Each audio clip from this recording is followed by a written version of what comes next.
Hi, it's Kamon Reynolds. Welcome back to the third video in the nuke follow along. We've got to add some space and we've got to change how we've been feeding. And as you can hear in the background for future listeners, this is the year of the multiple cicada emergence and they are going to town like crazy. But so are our bees, and we've got to get in here. We're going to be feeding them a lot more. I'm going to show you why. We've got to give them some space. So let's get down into here. And don't forget, always pinned in the top comment down below is the playlist, so you can see any videos that you've missed, or maybe you're coming into this later into the series and want to see what we've been doing. This 5-frame nuke is not a 5-frame nuke any longer. And just a little update, we fed them an extra quart, so I was going to feed them 1 quart, and we have just had so much rain. It rained like 5 days out of 7 since the last video, and these bees just needed more food to keep drawing comb. So we still have this frame on the edge. There's nothing on that frame right there. But this frame right here, they're drawing it out and there's nothing but food in there. We have friends that have hives that are on scales, and this last week the big colonies did not gain any weight and the little colonies typically lost weight. And this would be considered a little colony still, and that's not what we want to have happen right now. And we're not going for a honey crop this year because I don't think we could if we wanted to, but we are wanting this colony to draw comb. This is the perfect frame to pull up right here. We have fresh wax being drawn out. We have some honey stores up in here or sugar syrup, and we have all of those eggs and larvae down into there. They want to draw combs next to these. Oh, that smoke is just coming up here and blowing everything. It's already capped on this side, but that is okay. We don't have to go any further into this bottom box right here. And that's one thing I hope that you'll see, especially as we get into summer and we've already drawn our combs, is that we're not going to spend a ton of time annoying these bees. And it gets to the point where you get so efficient that if you only have a few hives, you're like, I need more hives just to get my bee fix, you know? And that's eventually, we've got you really hooked in, right? So what we are going to do, just really quick, is we are going to check over here and see how they're drawing these combs out. Well, this is fantastic. They are drawing all the way to this frame right here. So that's fantastic. They're doing a little bit on the outside. So I am going to put that back, and we are going to smoke these bees down and out of the way.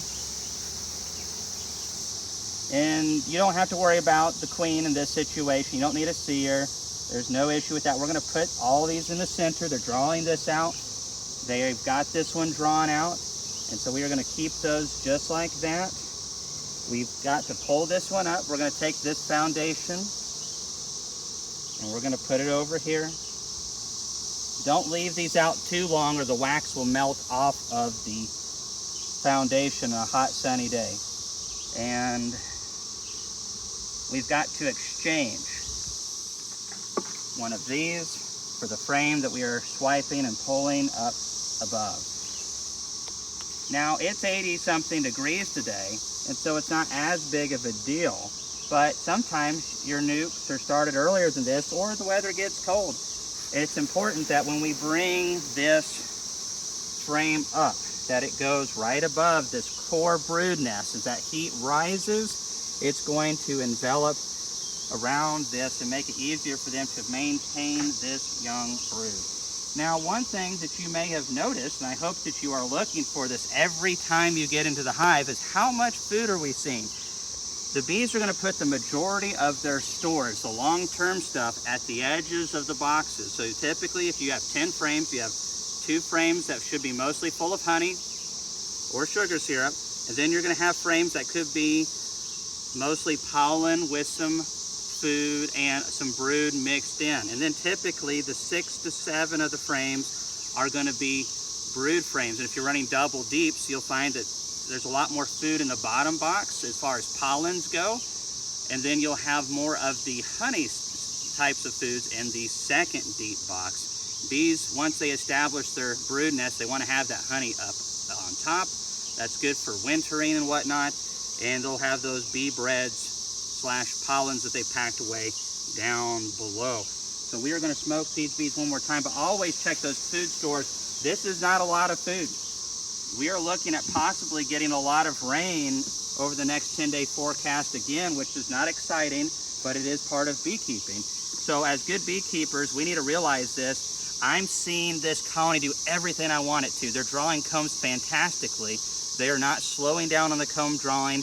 They aren't taking any of the food from nature or from us and backfilling the queen's laying area. So everything's good. And that means we have a good queen. We have good foundations. We have everything that it takes to draw a comb. So now that we have accomplished those things, or rather our bees have, and we've just kind of got to share in that success with them, we are going to add 1 gallon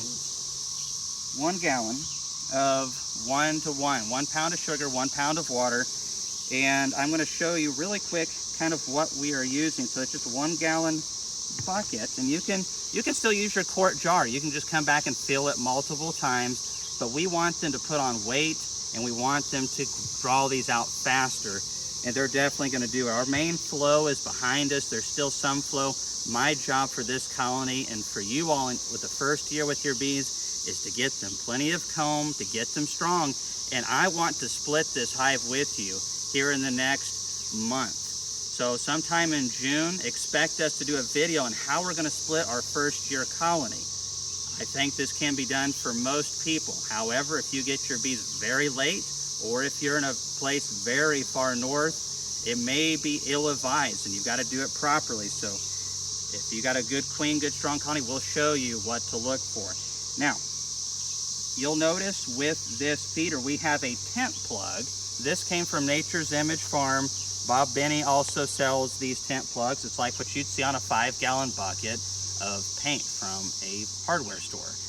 And you can purchase these from those fellas, and you drill holes in them. And this one has about 10 or so, and they're very small holes. This can really give you a lot of control if you're not wanting the colony to consume a lot of feed quickly. Instead of having 10 holes, well, maybe why not put 3 in there? And now it's a very slow trickle effect and stimulates the colony to draw comb without filling things quickly inside of there. The biggest issue with a bucket feeder or any big feeder, if they take it slow, is that sugar syrup, like nectar, spoils very fast. And that's where I like to use this product right here. There's several products that will work for this. I like this one because the Hive Alive has thymol in it. Thymol has been used in beekeeping for over 100 years. It's very good for helping rid EFB and chalk brood, and not like 100% eliminate, but it helps control that. Whenever we see any issues, even slightly, with those problems, we always requeen. That's just because we raise our own, so we can afford to do so. That's part of our breeding program. We don't want chalk brood, we don't want European foul brood, but when we see that, we also put Hive Alive in there for the thymol that's in it to help flush that out of the bee system.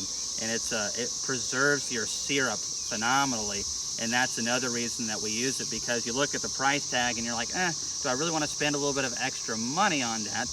And after wasting dozens of gallons of syrup that could have been preserved with this, I wish I would have used it back then. So I usually will get at least a month of preservation out of using the Hive Alive, which is more than enough time to use that syrup up and let the bees use it. So that is mixed up into here, and we are just going to invert this jar, or bucket rather, like so. And those bees are going to enjoy that quite well. Now, we can use this box right here to cover this up so no other bees can get to it, and that protects things quite nicely. But we don't have to do that. We could just leave the bucket exposed, and it's really personal preference. There's a lot of feeders out there, but this will keep the feeder from getting a bunch of mold, buildup, and mildew. And primarily with the bucket feeders, there's always an ounce or so that doesn't get drained out by the bees. And that is where the Hive Alive really shines in preserving that. And I just like the thymol for the benefits that have been proven over generations of beekeepers. So that's where we're at with this hive right here. It was a really quick dealio right there.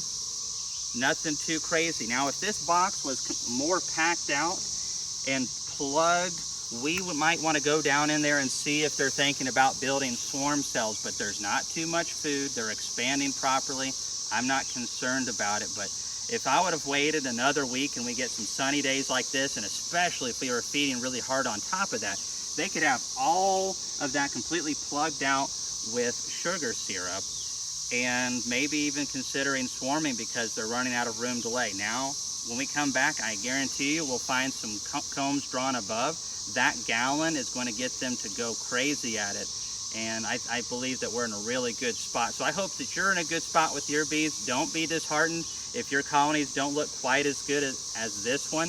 This was the ideal nuke. Laurel and I raised these things. These queens are young, they're good. We get rid of any of the poor quality queens. The situation is the way that it should be when you buy a nuke. Unfortunately, we've been there in the past where we've purchased nukes from folks and they weren't what we were expecting or should have received. So that's part of getting into beekeeping. I hope that this series maybe sets a standard for what you can expect with a good nucleus colony. Those bees should be busy, they should be growing. If you don't have a great queen, doesn't matter how good your foundation is, doesn't matter how good your flow is or your feed is. If you don't have a good queen, you're not going anywhere fast. And with nukes, if you get a lot of mites or have disease problems already with a small colony like that, they are going to struggle significantly. So finding a good source is very important.